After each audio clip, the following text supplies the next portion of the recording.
few words, the first of which I just want to say thank you to every single one of you that is here, because I am so grateful. And I'm not going to say too much because I'll probably cry.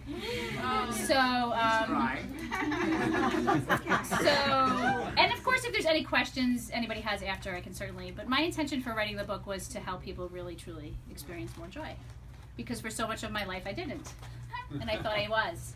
So it's my offering, and I hope that if you read it or whoever you give it to really gets out of it what you need, whatever that is, even if it's just the idea that by doing simple things like paying attention to what makes you happy and maybe using that as a barometer for living, that things can shift. Because we all know the times that we live in, right? Kind of stressful. There's a lot of stuff going on. So really that's what it is. And some of it is selfish. Some of it is that I want to be around people that are happy and healthy. I remember when I was 13, my dad said to me, I came to him crying once. I'm like, why are people mean? How come they don't call me back? Or what's? And he's like, honey, you know, you're going to be disappointed if you put those expectations on others. You know that Daddy said that to me?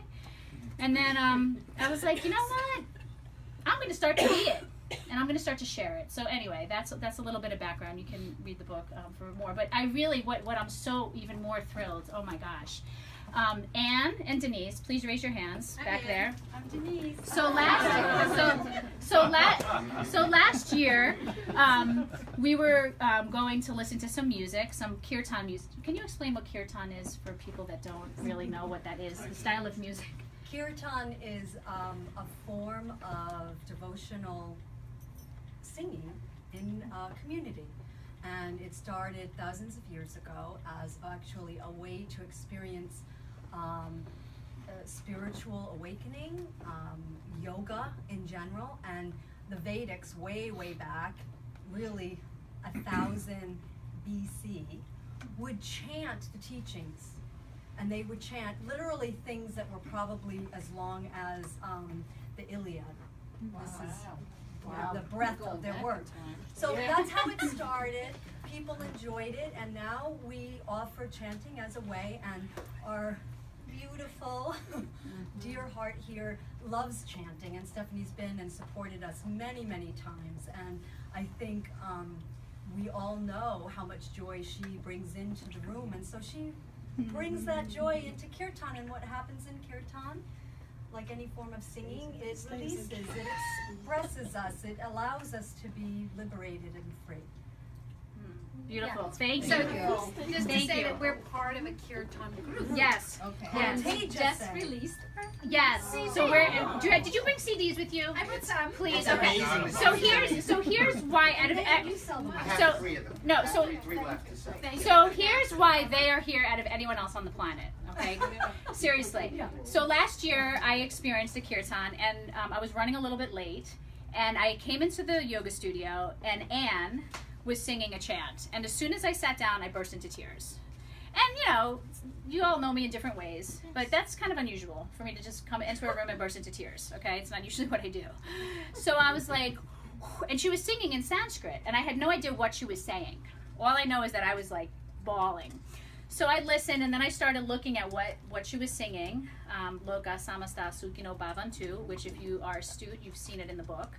And it basically means, may all, translation roughly, how I take it, may all beings everywhere be happy and free, and may my life, in the way I choose to glorify it, contribute to the health, happiness, well-being, and freedom of all.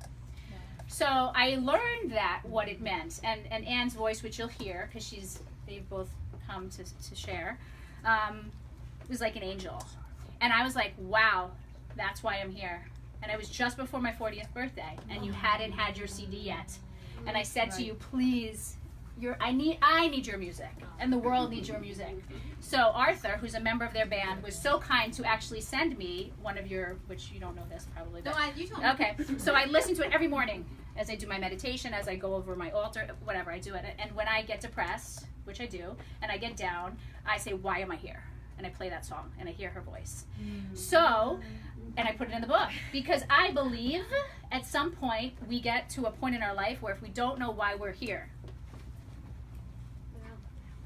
what's the point, right? Because we all experience trauma, we all experience stuff.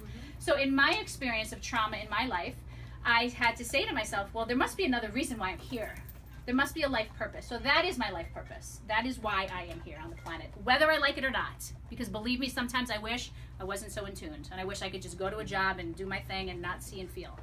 So anyway, so tonight they're going to be singing. Anna's going to be singing, and Denise is going to be playing the harmonium. That's that chant for all of you to hear. So, and I talk about life purpose in the book, by the way. So that's it. I think I've said more than enough. Well, congratulations. So thank you for sharing your gifts.